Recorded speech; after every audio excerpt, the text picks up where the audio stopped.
신약 성경이 27권인데 그 가운데 거의 대부분은 그 말씀을 주는 대상들이 가장 많은 부분을 차지하는 것이 교회 공동체입니다.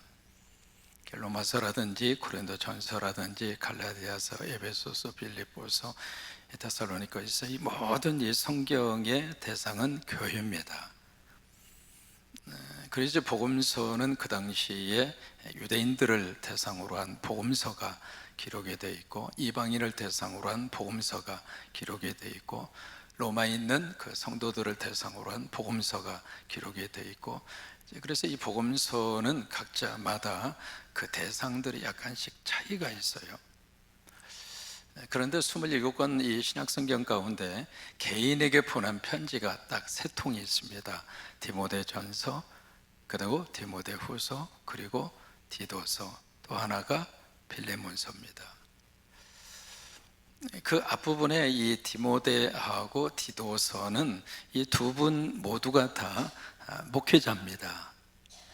그래서 목회자에게 주는 특별한 하나님의 메시지가 디모데전서와 후서와 디도서 안에 굉장히 많이 함축적으로 담겨 있습니다. 제가 신학교를 다니면서 교수님으로부터 참 많이 들었던 말 가운데 하나가, 목회자는 세 가지로 준비해야 돼. 첫째, 설교 준비해야 된다.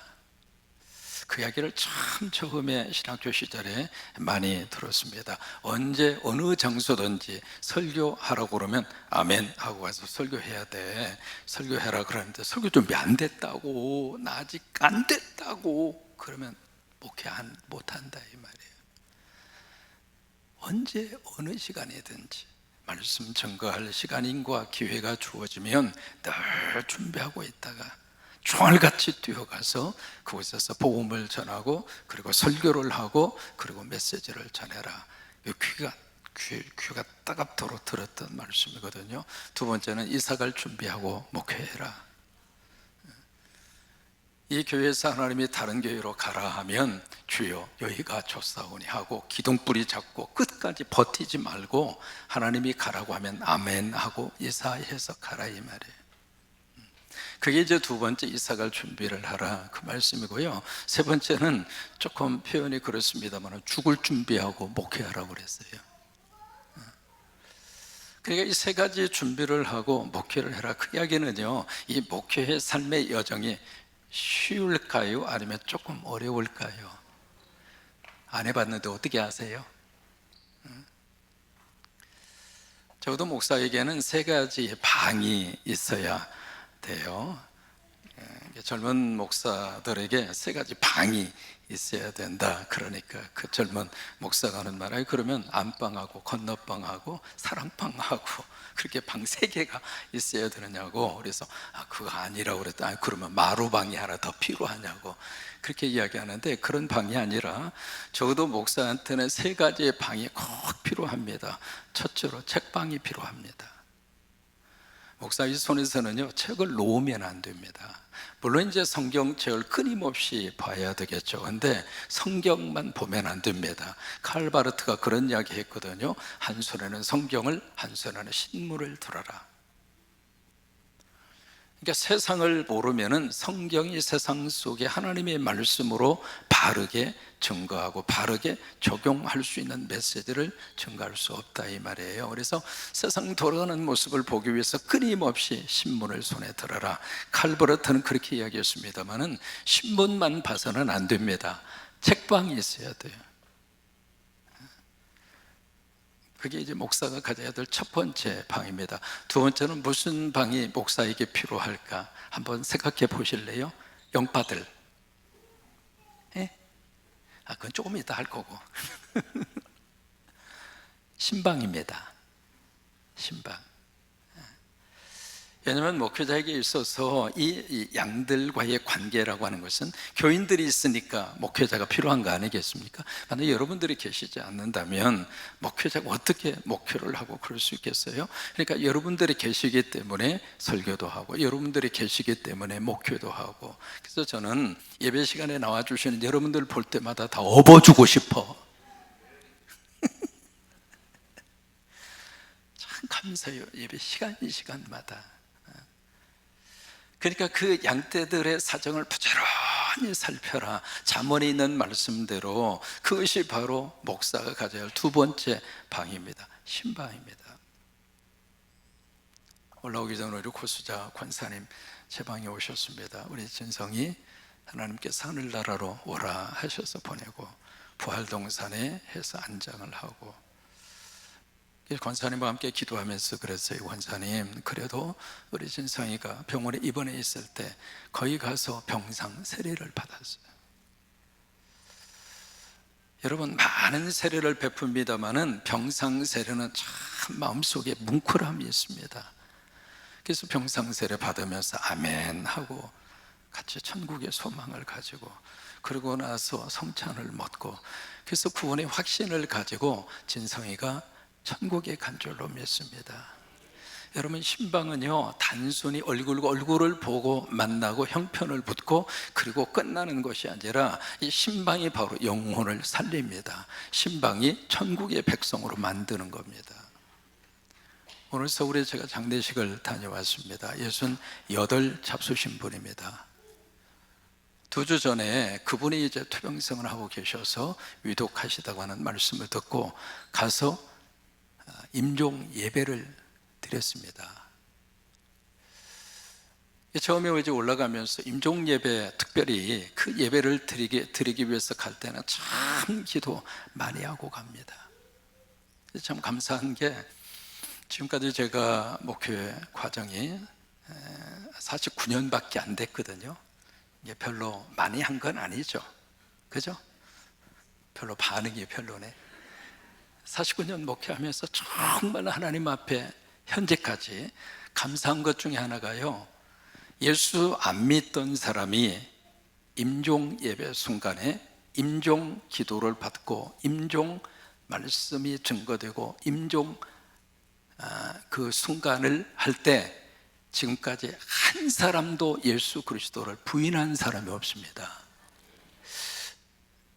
그게 제 목회 여정 속에서는 너무 감사한 거예요. 그러니까 여러 가지 많은 케이스가 굉장히 많아요. 평생을 아들하고 원수처럼 지내던 아버지, 그 아버지가 돌아가시기 직전에 그 아들이 전화가 왔습니다. 토요일 날입니다. 그래서 연료를 적혀놓고 갔죠. 차 안에서 그 이야기를 해요. 목사님, 아버지하고 20년 동안 말 한 번 섞지 않고 지냈습니다. 아버님이 돌아가시기 직전입니다. 이제 화해하고 아버님 예수 믿고 천국 갔으면 좋겠습니다. 여러분, 자녀가 앞서 떠나는 분에게 해줄 수 있는 최고의 선물은 천국입니다. 천국입니다.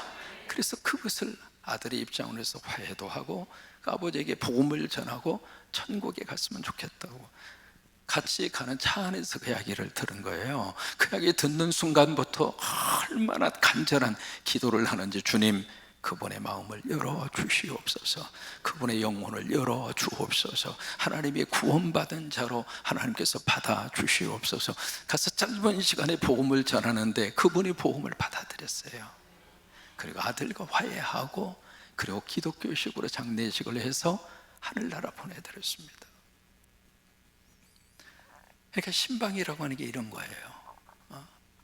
그러니까 목사에게 이 방이 참 절대적으로 필요하다고 하는 거예요.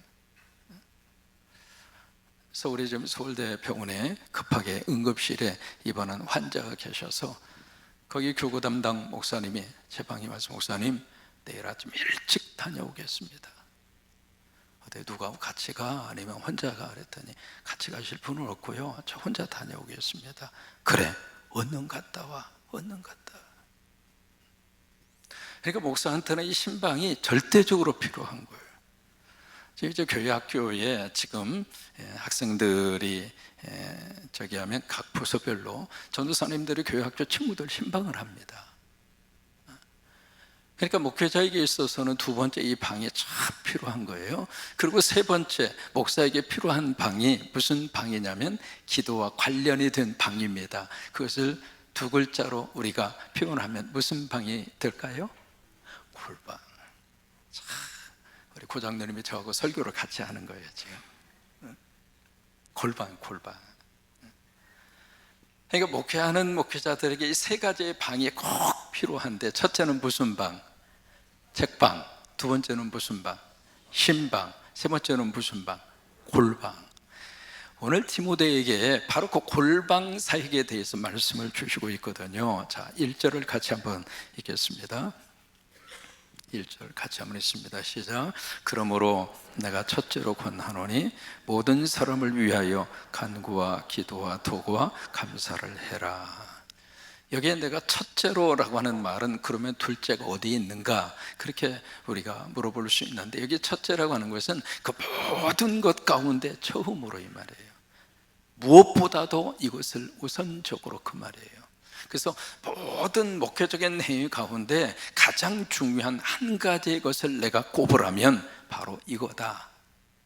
그래서 그런 의미에서의 첫째로라고 하는 말씀을 하시면서 내가 이 첫 번째 가장 중요한 이것을 너에게 권한다. 이 권한다는 이야기는 선택사항이 아니라 그 말이에요.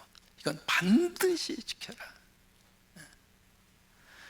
적어도 이 문제에 있어서만은 어떤 일이 있어도 목회자로 그리고 사역자로 하나님의 종으로 부름받아서 믿음의 삶을 산다면 이것은 어떤 일이 있어도 가장 중요하게 생각하고 이것만은 붙들고 살아가라.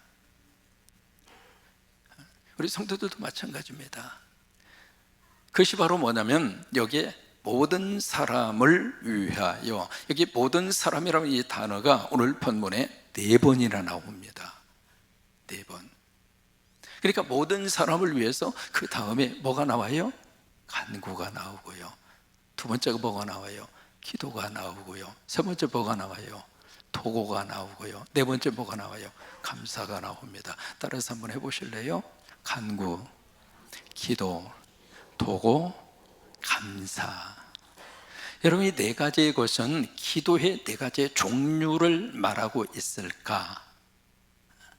물론 이제 그렇게도 우리가 볼 수 있습니다. 기도의 종류를 쭉 말할 때 기도의 종류에는 간구가 있고, 여러분 간구라고 하는 것은 특별한 기도 제목을 놓고 하나님 앞에 작정하고 드리는 기도가 간구예요. 우리 아이들을 위해서 사춘기의 아이들을 놓고 그 아이가 사춘기를 잘 지나갈 수 있도록 목적을 놓고 기간을 정해서 특별히 하나님 앞에 기도 제목을 놓고 드리는 기도, 그 기도를 간구라 그렇게 표현할 수 있거든요. 두 번째 기도라고 하는 것은 일반적인 모든 삶에서 이루어지는 그것을 가르쳐서 우리가 기도라 그래요. 그 다음에 도구라고 하는 것은 여러분 아시는 것처럼 중보기도입니다. 그렇게 알고 계시잖아요. 중보기도. 근데 누군가를 위해서 제3자가 누군가를 위해서 하나님 앞에 기도해 드리는 것, 그것이 바로 도구입니다. 그러니까 부모님들이 자녀를 위해서 드리는 그 기도는 도구예요. 영빠들이 영아부를 위해서 기도해 주시는 것은 도구라고 그런 거예요. 도구. 그러니까 어떤 대상을 위해서 그 대상의 영적인 문제이든지 아니면 건강이라든지 아니면 경제적인 문제라든지 그것을 위해서 하나님 앞에 간절히 기도해 주는 것, 그것이 도구예요. 그리고 마지막 4번째가 바로 뭐예요? 감사가 나옵니다. 감사도 기도의 한 영역으로 지금 포함이 되어 있는 거예요. 빌립보서에 보시면은 너희는 아무것도 염려하지 말고 오직 모든 일에 기도와 간구로 너희 하나님께 어떻게 기도하라고요? 감사함으로 하나님께 아뢰라. 그리하면 모든 지각에 뛰어난 하나님의 평강이 그리스도 예수 안에서 너희 마음과 생각을 지키시리라. 거기서도 이제 감사가 같이 나오잖아요. 그러면 여기 1절에 나오는 이것이 기도의 4가지의 종류일까? 그렇게도 볼 수 있습니다만은 이것이 기도의 내용입니다. 이 4가지의 요소가 기도 속에 함께 들어가 있다 이 말이에요. 그러니까 우리가 뭔가 간절한 기도 제목을 위해서 막 기도하면서 일반적인 내용을 가지고 기도하면서 또 다른 사람을 위해서 도구를 하고 그리고 또 하나님이 주신 은혜에 대해서 감사하고 우리 진성이 병상세례 받고 하나님의 아들로 삼아주시고 천국 가게 해주셔서 하나님 감사합니다. 이게 감사라 이 말이에요. 그러니까 이 기도의 어떤 4가지 패턴을 말하기도 하지만 우리가 드리고 있는 기도 가운데 다 이 내용들이 함께 포함이 되어 있는 거예요. 근데 이 기도를 누구를 위해서 하는가? 모든 사람을 위하여. 이것이 목회자가 가져야 할 골방이라고 하는 거예요. 그러면서 2절 말씀에 특별히 두 종류의 사람을 2절에서 언급합니다. 첫째로 등장하는 사람이 누구예요? 임금. 임금이라고 그랬는데 영어로는 킹입니다. 왕입니다. 그 다음에 두 번째는 누구죠? 높은 지위에 있는 모든 사람. 어떤 권위를 가지고 있는, 권력을 가지고 있는 권력층의 모든 사람. 여기서도 이제 모든 사람이에요. 1절에서도 모든 사람이고요, 2절에서도 모든 사람이에요. 그럼 여기 왕들이나 모든 권력층, 고유층, 그 권력을 지금 쥐고 있는 그 모든 사람들을 위해서 뭘 하라는 거예요? 간구도 해주고, 기도도 해주고, 도구도 해주고, 감사도 해주고. 그게 왜 그럴까? 특별히 왜 2절 말씀에서 여기 하나님께서는 이 디모데에게 너의 목회 가운데 골방 참 중요하다. 그 골방, 어떤 일이 있어도 골방만은 지켜라. 왜냐하면 사도행전 6장 4절에 있는 말씀대로 거기에 이제 이 구제 문제 때문에 교회에 문제가 생겼잖아요. 그래서 거기서 사역자를 세우고, 그러고 나서 이 사도들이 사도행전 6장 4절에 그런 고백을 합니다. 앞으로 우리는 기도와 말씀 전하는 사역에, 옛날 번역은요 전무하리라 그랬어요. 지금 개역개정에서는 내가 힘을 쓰겠다 그랬어요. 그러니까 골방 사역을 하는데, 그렇게 해서 모든 사람들을 위해서 골방 사역을 하지만 특별히 왕들을 위해서, 그리고 권력을 거머쥐고 있는 그들을 위해서 너의 골방 사역을 계속 하라고 하는 거예요. 왜냐하면 이 왕들과 이 모든 권력에 있는 사람들을 위해서 해야 할 그 이유를 2절에서 그렇게 설명합니다. 왜 그들을 위해서 우리가 골방 사역을 해야 하는가? 왜냐하면 이는이라고 하는 것은, 2절에 이는이라고 하는 것은 왜냐하면 그렇게 해석할 수 있어요. 우리가 모든 경건과 단정함으로, 그 이야기는 우리가 경건하고 거룩한 신앙생활을 함으로 그 말이에요.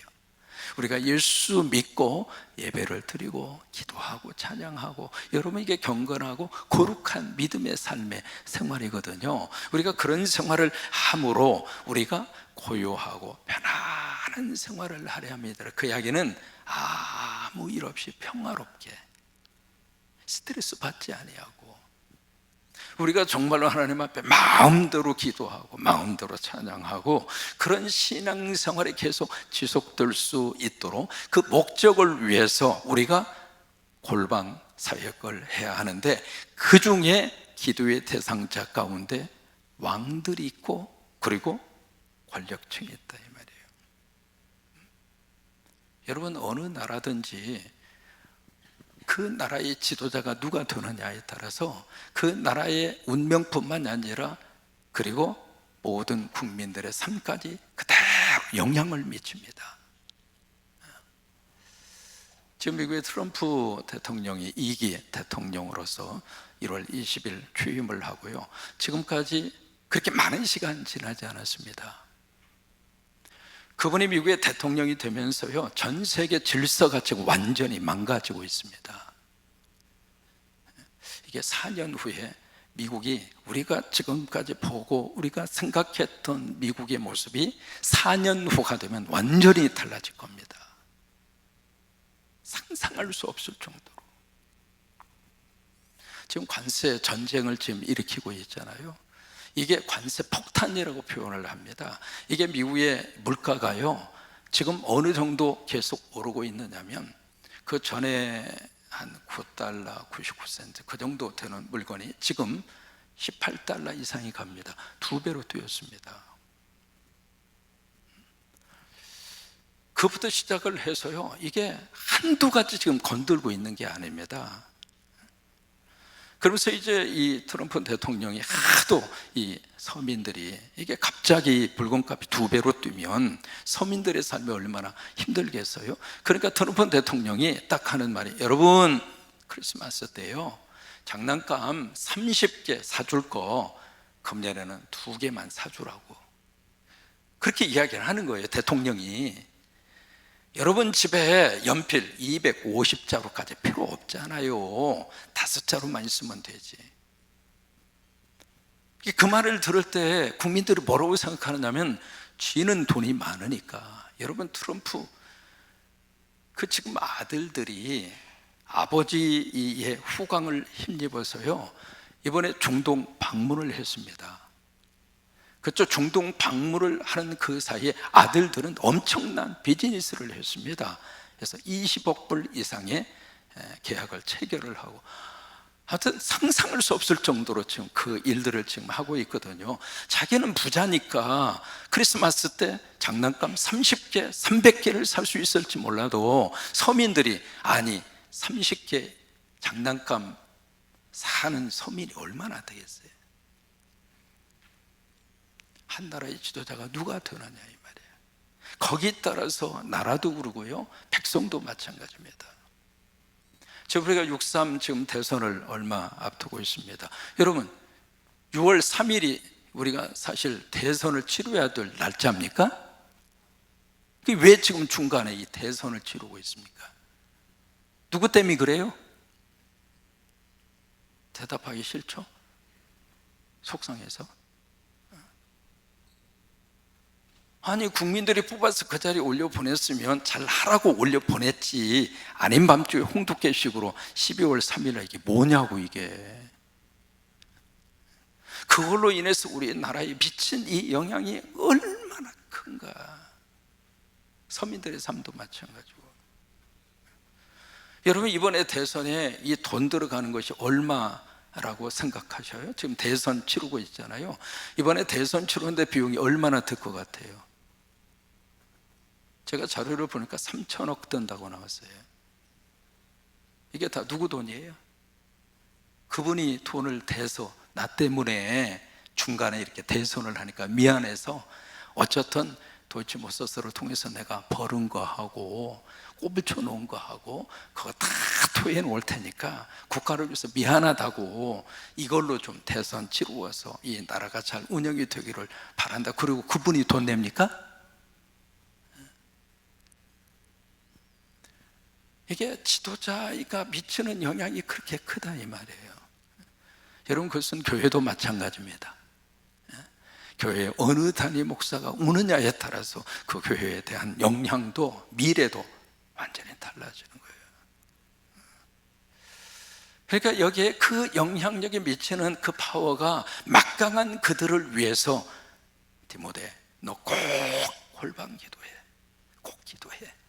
그 사람을 위해서 기도하라는 것이 아니라 그 사람의 정책과 그 사람의 국가적인 운영이 결국에 가서는 교회와 성도들에게 그대로 영향을 미치니까. 만약에 이상한 지도자가 딱 들어와서 종교를 탄압하고 예배 못 드리게 하고, 지금 중국이 그렇잖아요. 시진핑이가. 그 전에만 하더라도 중국 속에 굉장히 종교적인 자유가 있었거든요. 지금은 그분이 딱 들어오면서부터요, 지하교회는 완전히 핍박을 받아서 상상할 수 없을 정도로 있던 선교사님들 다 추방당하고. 그러니까 여러분 6.3 대선을 위해서 꼭 함께 기도하십시다. 정말로 바른 정신을 가지고, 정말 나라의 민족을 위해서 꿈을 가지고, 그리고 백성들을 사랑하는 마음으로 정말로 그런 지도자가 이 나라의 그 자리에 올라갈 수 있도록 꼭 기도하시기를 바라고요. 그리고 꼭 투표에 참여하시기 바랍니다. 그래서 디모데에게 이 2절의 말씀을 주고 있습니다. 3절에 보세요. 같이 읽겠습니다. 이것이 우리 구주 하나님 앞에 선하고 받으실 만한 것이다. 이것이 바로 뭐냐면 그 앞에서 말씀하신 골방 사역이에요. 그렇게 하는 것이 하나님 앞에서 아름다운 것이다. 하나님이 보실 때 좋은 것이다. 3절이 그 말씀이에요. 그 다음에 받으실 만한 것이라고 하는 것은 하나님을 기쁘시게 해드리는 거라 이 말이에요. 그러니까 모든 사람들을 위해서 여러분들이 기도해 주시고 간구도 해 주시고 도고도 해 주시고 감사 기도도 바쳐 주시고, 특별히 우리나라의 지도자를 위해서 특별히 하나님 앞에서, 여러분 우리들은 이 전북특별자치도에 도지사가 우리 교회 장로님이기 때문에 더 우리는 하나님 앞에 기도하는 거예요. 우리 교회 장로님 때문에 전북 특별자치도가 더 잠들게 하시고, 이 장로님 때문에 2036년 하계 올림픽이 이곳에서 개최가 되도록 하나님이 도와주셔서, 여러분 역사 이래에 이 전북 특별자치도가 한 번 세상 앞에 비상할 수 있는 마지막 찬스가 하계 올림픽입니다. 저희가 하나님이 주신 기회라고 믿어요. 이게요, 올림픽 한 번 개최한다는 것이 완전히 이 전북 특별자치도의 이 지휘와 이 발전과 이 모든 모습을 180도로 다르게 할 거예요. 그래서 함께 기도하자고 하는 거예요.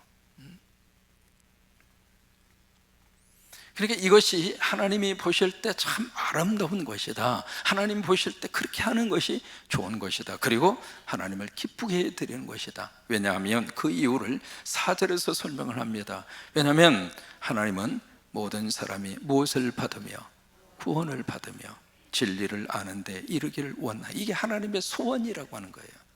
이게 하나님의 꿈이니까.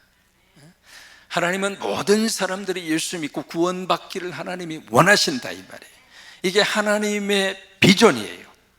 우리가 십자가 세우는 이유도 이 하나님의 꿈이 우리 꿈이 돼서, 그래서 한 사람이라도 예수 믿고 하나님의 거룩한 자녀가 되고, 이게 하나님의 꿈이니까 그 하나님의 꿈이 교회의 꿈이 되고, 하나님의 꿈이 목사의 꿈이 되고, 하나님의 꿈이 성도의 꿈이 되고, 여러분 그랬을 때 이 교회와 여러분들을 통해서 하나님의 그 꿈이 아름다운 모습으로 이루어질 줄로 믿습니다. 이게 하나님의 소원이라고 하는 거예요. 5절입니다. 같이 읽겠습니다. 하나님은 한 분이시요 또 하나님과 사람 사이에 중보자도 한 분이시니 곧 사람이신 그리스도 예수라. 왜 갑자기 여기 5절에서 하나님 그리고 예수 그리스도, 중보자 예수 그리스도가 여기서 등장하고 있는가? 그 이유는요, 이 골방사역을 하는데 이 기도를 들으시는 분이 누군가, 기도의 대상이 누군가? 하나님이라고 하는 거예요. 그래서 하나님 이야기가 그래서 나오는 겁니다. 우리가 기도하는데 막연한 대상을 놓고 기도하는 것이 아니라 하나님 앞에서. 아멘. 그러니까 개인 기도를 하시든 대표 기도를 하시든 식사 기도를 하시든 어떤 기도이든지 간에 그 기도를 들으시는 분은 여기에 말씀하고 있는 한 분 하나님, 다시 말해 유일하신 하나님, 그 하나님이 우리 기도를 들으시는 대상이라 이 말이에요.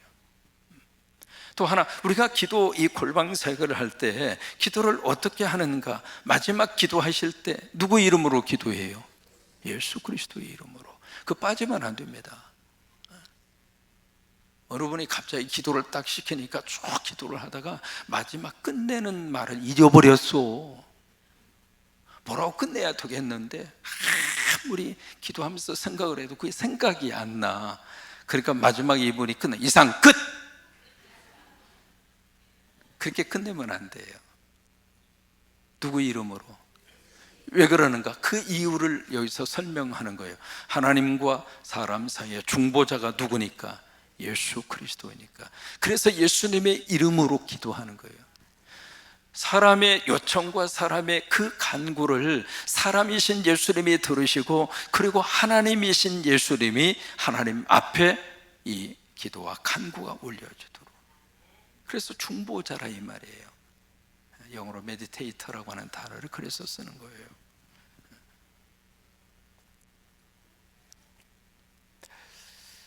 6절 말씀 같이 읽습니다. 그가 모든 사람을 위하여 자기를 대속물로 주셨으니 기약에 이르러 주신 증거니라. 여기서도 모든 사람, 모든 사람이라는 말이 4번이나 나오잖아요. 모든 사람. 그러니까 모든 사람을 위해서 자기를 대속물로, 속죄의 제물로 예수님이 십자가에서 희생의 제물로 그렇게 그 하나님 앞에 바쳐졌잖아요. 그것은 바로 기약이 이르러 주신 증거니라. 가장 적절할 때 예수님이 대속의 죽음으로 십자가에서 돌아가신 것이다 이 말이에요. 그래서 7절 마지막 결론에 그렇게 말씀을 하십니다. 이를 위하여. 여기에 이를 위하여라는 이 말은 바로 이 목적을 위하여 이 말이에요. 이 목적을 위하여. 이 목적이 바로 무엇인가? 그 앞에서 말씀하고 있는 그런 내용들이에요. 예수 그리스도가 바로 속죄의 제물로 우리를 위해서 가장 적절한, 다시 말해 하나님이 정해 놓으신 그 때가 돼서 예수님이 십자가에 돌아가셨고, 그 예수님이 우리의 중보자가 되셔서 하나님과 우리 사이를 연결시켜 주시는 브릿지, 다리가 되어 주셨고, 그래서 우리가 예수님의 이름으로 한 분 하나님 앞에 기도와 간구와 도구와 감사를 하고, 그러면 이 기도와 간구와 도구와 감사를 통해서 그 기도를 누가 들으신가? 하나님이 들으신다 이 말이에요. 근데 하나님이 들으셔서 우리의 믿음 생활이 왕이나 권력을 가지고 있는 사람들에 의해서 침해받지 않고, 그들에 의해서 우리 신앙생활이 막 요동을 치는 그런 영향을 받지 아니하고, 왜? 그들이 제대로 정치를 하고 제대로 이 나라를 끌고 가면 우리가 신앙생활을 편하게 할 수 있잖아요. 그러니까 바로 이 목적이에요. 이 목적. 그 목적을 위해서 여기에 두 가지입니다. 내가 세움을 입었는데 뭘로 세움을 입었는가? 첫째로 뭐 하는 자로? 전파하는 자로. 여기 전파하는 자라고 하는 것은 영어로 헤럴드라고 하는 단어를 썼습니다. 헤럴드. 여러분 신문에 보시면은 헤럴드라고 하는 신문 잡지가 있습니다. 그 헤럴드라고 하는 단어의 뜻이 전령이라고 하는 뜻이에요. 전령 또는 사자라고 하는 뜻이에요. 그러니까 내가 바로 이 목적을 위해서 내가 헤럴드로 내가 하나님으로부터 지명을 받았다 이 말이에요. 전파하는 자로, 사자로. 두 번째는 뭘로 세움을 입었어요? 사도로. 사도로 내가 세움을 입었다. 여러분 왜 여기에 사도라고 하는 이 단어를 강조하고 있을까? 이게요 고린도 후서에서도 마찬가지고, 또 하나 특별히 갈라디아서에 이걸 굉장히 많이 강조합니다. 왜 그러는가? 이 바울의 이 사도됨에 대해서 인정하지 않는 부류의 사람들이 있었어요. 그래서 이 문제를 꺼내는 거예요. 그러니까 내가 이 목적을 위해서 하나님께서 나를 전령자로, 그리고 사자로, 그리고 또 사도로 세움을 입었다 이 말이에요. 내가 세워진 것이 아니라 나를 그렇게 세워주셨다 이 말이에요. 그래서 내가 세움을 입었다 이 말이에요. 그것은 기가 막힌 말씀을 합니다. 참말이다, 거짓말이 아니다. 그러면서 믿음과 진리 안에서 내가 이방인의 뭐가 됐어요? 스승이 됐다. 그러니까 나는 이방인의 스승인데 어떤 스승인가? 참된, 그러면서도 신뢰할 만한 그런 교사로, 내가 이방인의 교사로 사도가 되어 하나님의 세우심을 받아서 내가 이방인의 교사의 그 사역을 내가 감당하고 있다 이 말이에요. 오늘 이 목회자 디모데에게 주고 있는 이 말씀이 단순히 목회자에게만 주고 있는 말씀이 아니라 우리 모든 성도들에게 똑같이 해당이 됩니다. 여러분 우리에게는 골방이 필요합니다. 예수님 마태복음에서 말씀을 하셨잖아요. 골방에 들어가서 은밀한 중에 오시는 내 아버지께 기도하라. 지금 우리 삶의 환경에 이 골방을 갖는다고 하는 것이 얼마나 어려운지, 골방 가질 만한 시간이 없어요. 시간만 있으면 핸드폰 봐야 되니까 바빠. 눈도 굉장히 피곤합니다. 여러분 눈이 좀 쉬어줘야 되는데 이 요만한 이 눈구멍 가지고 그냥 하루 종일 시간만 있으면 이걸 굳어봐야지. 애도 어른도 할 것 없이 전 연령층을 다 포함을 해서, 이번에 봤더니 미국에서 온 우리 손주들도 똑같아요. 한국 종자나 미국 종자나 다 똑같아.